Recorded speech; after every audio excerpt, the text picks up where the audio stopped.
I'm Ryan Cantor, and in this video, we're talking about the future of the ACC. Now, recently, Florida State Athletic Director Michael Alford said something has to change. They cannot continue to make $30 million less per year than teams in the SEC, and it's even more compared to teams in the Big Ten with their new massive $70 million per team TV deal. Clemson Athletic Director Graham Neff suggested one potential solution was uneven revenue distribution sharing, which would mean Clemson might make more than Boston College because they win more games, they drop they're worth more to the television executives. And there's a couple different ways that you could handle that.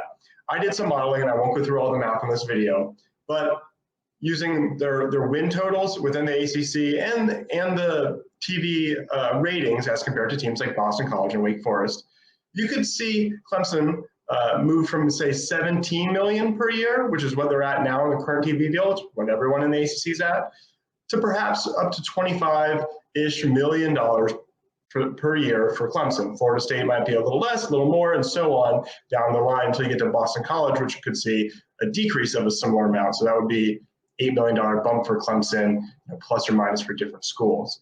And that certainly helps. I mean, 25 million is a good bit more than 17 million, both in raw dollars and percentage. So that helps. But when you're talking about $50+ million per year for key rivals like Florida for Florida State and South Carolina for Clemson, you have to ask, how long are schools like Clemson and Florida State willing to live with that? Now, one consideration has to be the 12-team playoff that's coming. So in the new 12-team format, there's a pretty strong incentive to not create super conferences because conference champions have a huge advantage. You get an automatic bid, and the top 4 conference champs get a bye. So Clemson could potentially be the 7th, 8th, 9th best team in the country and in the rankings, but if they win the conference and are the 4th best conference champion, they get a bye. So perhaps Alabama is the number 2 team in the country, but Georgia won the conference. Clemson would be seated higher. So that's a big advantage and not something you want to be quick to give up. But how quickly does that 25 or in some cases, $50 million difference when you're comparing to the Big Ten, how quickly does that compound, right? That's stacking every year. That's recruiting budgets. That's facilities and the ridiculous arms race for opulent facilities for athletes. Can you afford to fall that far behind? In the future, perhaps schools are allowed to pay players directly, and if you have that much less than your rivals in the SEC and Big Ten, that's gonna be really, really hard to be competitive if you can go to South Carolina and make more money, not just from NIL, but just the school at that point could pay you. So that's speculative, of course, that will one day be allowed, but all considerations. So perhaps Clemson, Florida State can just join the SEC or Big Ten.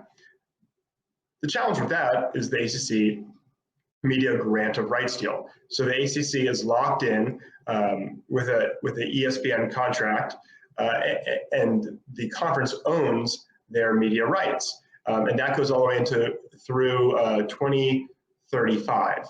So Clemson is all the way through 2036. So really, the 2037 season is when Clemson would be free of that and would own their media rights or their TV rights. So it's not so easy to get out of that. Now, one way around that would be if the ACC collapsed, meaning 8 or more members left. Now, the Big Ten, the SEC is probably not interested in that many members. There's probably not that many members that can elevate the value of their TV contract. One conference that might find 8 members that valuable is the Big 12. They're losing Texas, losing Oklahoma. They're adding 4 new teams. But they could add 8 more to have a 20-team super conference, and those 8 could really boost them. And it's not just a boost, it's for the ACC, it's not that they'd be joining a much better conference, although they would be dropping some of the weaker teams to the ACC.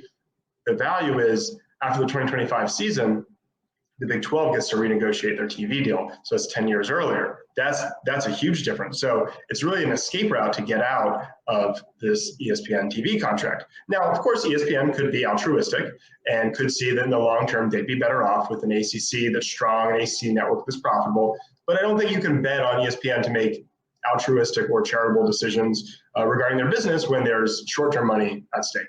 I don't think we've seen that, and I don't think there's really any reason to believe that. So that's why I would suggest the Big 12 is actually a very interesting and not much talked about potential destination for Florida State and Clemson. Imagine this. Imagine Clemson, Florida State, Miami, let's say Georgia Tech, North Carolina, Duke, Virginia Tech, and Louisville. They all join the Big 12. That's 8 schools. The ACC's grant of rights is dissolved. That pushes the Big 12 to 20 teams, and then they negotiate a new TV deal with some pretty big brands, especially Clemson, Florida State, and Miami. They also are geographically contiguous, right? It makes sense. They already have Virginia, West Virginia. They already have Cincinnati and UCF. You're adding more Florida schools. You're filling in the gap between West Virginia and Central Florida. So it's not something weird. It's not something out there like what the Big Ten did with UCLA and Southern Cal. So I think that's one option that makes a lot of sense. And I think would be really fun and interesting for all the teams. Florida State, Clemson, really all the key rivals there could still continue to play, and you would move and play some games in Texas as well. Now, of course, TigerNet writer David Hood and others have suggested the Big Ten could come calling. And I think with Florida and South Carolina already in the SEC, that geographical overlap probably making the ACC's 2 premier programs a little less attractive, the SEC may be less interested than the Big Ten is. My concern, of course, is that they could get treated, Clemson and Florida State, that is, could get treated like UCLA and USC and be a Southern component, 2 schools in a conference where it doesn't make a lot of sense for them, doesn't make a lot of sense for all their other programs, and is a lot less fun. So while that is the biggest dollar amount, the Big Ten has the most money right now, I think the Big 12 is an opportunity that hopefully gets explored in the short term. Uneven revenue distribution is a great idea. But when you're talking 25 million versus 50 or 70, it's probably a Band-Aid.